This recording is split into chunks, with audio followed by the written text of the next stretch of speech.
बिस्मिल्लाहिर्रहमानिर्रहीम, अस्सलाम वालेकुम नादरीन। आप यूट्यूब चैनल देख रहे हैं, मैं इमरान खान हूँ। इससे पहले इमरान खान साहब का केस लगा हुआ है इस्लामाबाद हाई कोर्ट में। उनके वकला ये कह रहे थे कि इमरान खान साहब को अगर आज बेल मिल जाती है, और ये कोई मसला नहीं है, उन्होंने ये दावा किया था कि अगर ये बेल मिल जाती है तो फिर इमरान खान साहब को कोई रोक नहीं सकता, वो आज रिहा हो जाएंगे।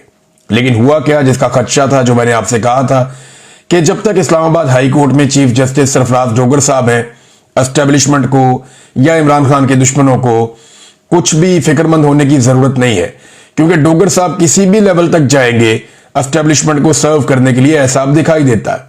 हुआ यह कि जब इमरान खान साहब के केस की समाअत हुई, सबसे पहले तो यह है कि बाहर कर्फ्यू लगा दिया गया।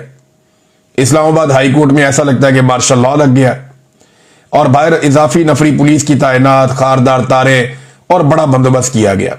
सहाफियों को और वकला को भी अंदर जाने से रोका जा रहा था। बहरहाल कुछ सहाफी जो अंदर गए, उनमें समी इब्राहिम साहब थे और दीगर कुछ और सहाफी थे। वो वहां पे अपना वीलॉग रिकॉर्ड कर रहे थे। जब वो अंदर अपनी खबरें देने में मसरूफ थे तो अमला आ गया और सिक्योरिटी वालों ने आकर उन्हें कहा कि जनाब आप यहां पे रिकॉर्डिंग नहीं कर सकते। अब ये अदालत के बाहर वाला एरिया है, अहाते के तो अंदर है, सिक्योरिटी से अंदर है, लेकिन ये अदालत का वो एरिया है जहां पे नॉर्मली रिपोर्टर्स खड़े होकर अक्सर बातचीत करते हैं, और ये एक रूटीन है। वहां पे उन्हें कह दिया गया जी आप यहां पे काम नहीं कर सकते। उन्होंने कहा क्यों नहीं कर सकते जी, एसपी साहब का हुक्म है। उन्होंने कहा जी एसपी साहब तो नहीं, यहां पे तो अदालत है, तो यहां तो जज साहब का हुक्म होगा। जी जज साहब ने कह दिया यहां कोई काम नहीं कर सकता। तो एक अजीब मार्शल लॉ लगा दिया गया। इसी हाई कोर्ट से इमरान खान साहब जो साबिक वजीर आजम है, उन्हें इसी अहाता अदालत से जबरी तौर पर अगवा किया जा सकता है। रेंजर्स वाले आके वो ये कर सकते हैं, लेकिन मीडिया यहां पे कवरेज नहीं कर सकता। ये मार्शल लॉ है और कुछ नहीं है। हुआ ये, जब समाज शुरू हुई तो पाकिस्तान तहरीक इंसाफ को बड़ी उम्मीदें थी। तो तहरीक इंसाफ को लगता था कोई बात आज बन जाएगी, लेकिन पता चला कि जी प्रोसिक्यूटर अब बीमार है। और प्रोसिक्यूटर जो बीमार है ना, उसने कोई मेडिकल रिपोर्ट भेजी ना कोई और चीज भेजी, बस अचानक बता दिया जी प्रोसिक्यूटर बीमार है और वो नहीं आ सकता।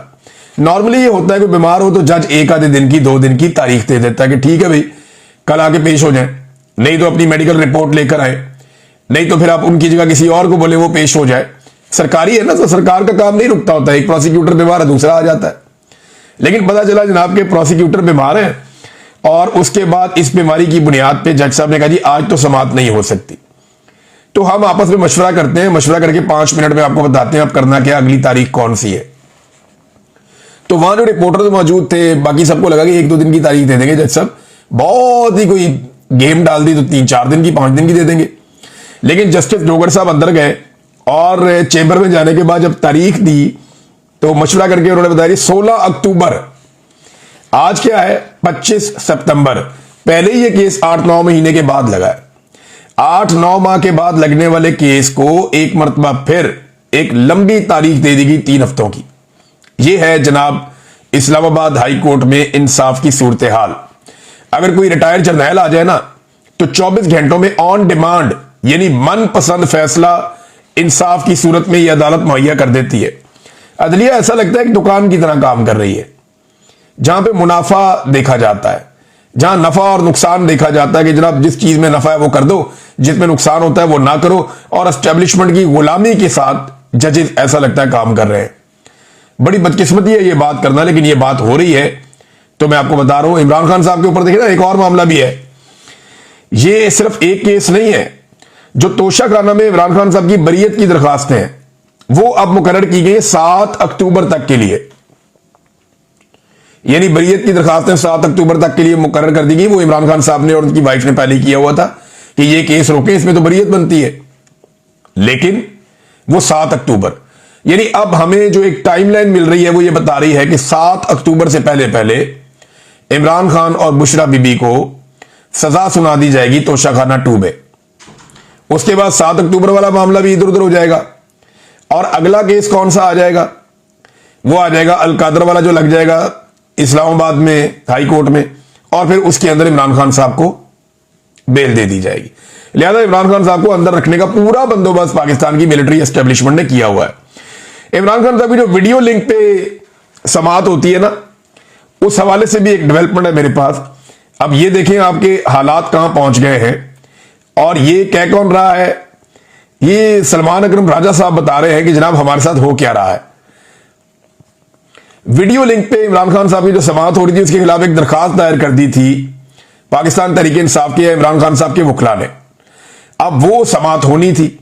अब जी समाअत के लिए वो कहते हैं जी हम वहां पे पहुंचे और लतीफ खोसा साहब ने और सलमान अकरम राजा साहब ने इन्होंने सीनियर जज से मुलाकात की कि जनाब हमारी समाअत क्यों नहीं हो रही। तो एडिशनल रजिस्ट्रार को बुलाया गया, उसने आकर बताया कि जनाब फाइल गुम हो गई है और जज साहब ने कहा जब तक फाइल नहीं मिलती तब तक समाअत नहीं हो सकती। हमें इस तरह की सूरत का सामना है। यानी आप अंदाजा करें कि कहीं पे प्रोसिक्यूटर बीमार हो जाता है, कहीं पे फाइल गुम हो जाती है, कभी जज बीमार हो जाता है, कभी जज छुट्टी पे चला जाता है। अगर इमरान खान के ट्रायल को तेज चलाना हो और इमरान खान जेल से बाहर हो तो रोजाना की बुनियाद पर अदालतें बुलाती हैं। लेकिन अगर इमरान खान साहब के मामला को लटकाना हो तो ये सारे काम भी हो जाते हैं। कभी रात को 12-12 बजे तक मिलिट्री एस्टेब्लिशमेंट के इशारों पे केसेस चलाए जाते हैं, जेल के अंदर ट्रायल किए जाते हैं। और कभी जजेस 6-6 महीने 8-8 महीने केस सुनने के लिए मुकर्रर ही नहीं करते। ये इमरान खान साहब को अंदर रखने के लिए एक साजिश के तौर पे पूरा निजाम काम कर रहा है और हम ये होते हुए देख रहे हैं। ये तारीख का हिस्सा बन रहा है और अदलिया की तारीख मसख हो रही है। इस पे जो गोल मेज कॉन्फ्रेंस वकला की होनी थी सुबह, वहां पे बड़ी पुलिस भेज दी गई और वहां पे भी बड़ा दबाव बनाया गया जनाब कि ये गोल मेज कॉन्फ्रेंस जो है वो उसको सबोटाज किया जाए। लेकिन फिर वकला बैठे, ये सीनियर तरीन वकला हैं, इनमें ज्यादातर वो हैं जो सुप्रीम कोर्ट बार एसोसिएशन के सदूर भी रह चुके हैं, जो जर्नलिस्ट कवर करते हैं सुप्रीम कोर्ट को और हाई कोर्ट्स को। सीनियर तरीन सहाफी वो भी वहां मौजूद थे, सदीक जान साहब थे, मुतीउल्लाह जान साहब थे, बाकी साकिब बशीर साहब गालिबन और बाकी जितने भी सीनियर जर्नलिस्ट हैं वो यहां पे मौजूद थे। इन सहाफियों ने भी वहां पे बातचीत की। इस गोल मेज कॉन्फ्रेंस से सहाफियों ने भी खिताब किया क्योंकि वो अदलिया को कवर करते चले आ रहे हैं और वो इसका एक हिस्सा है। तो उन्होंने भी अपनी बातचीत की। इसमें 2-3 चीजें ना सदीक जान ने बड़ी जबरदस्त की और ये बातें बिल्कुल दुरुस्त है, अल्लाह ताला उनकी हिफाजत करे। नंबर 1 उन्होंने कहा जी कि अब पहले तो ये होता था ना वकील अच्छा कर लो, फिर होता था जी वकील करने की क्या जरूरत है, आप जज ही कर लें। तो अब जनाब कहा जाता है कि सेक्टर कमांडर के साथ आपका ताल्लुक हो तो फैसला आपके हक में आएगा। ये अदलिया की टोटल औकात रह गई है कि एक कर्नल या ब्रिगेडियर रैंक का बंदा जो है वो अब जजों की जो उनको बताएगा फैसला क्या करना है। ये हालात पैदा हो गए।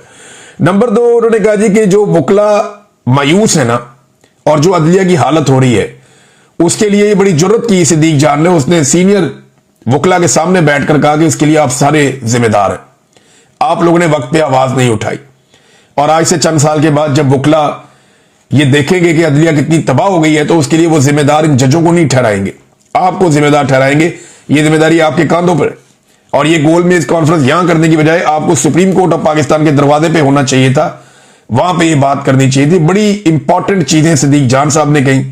मुतीउल्लाह जान साहब ने बताया कि अदलिया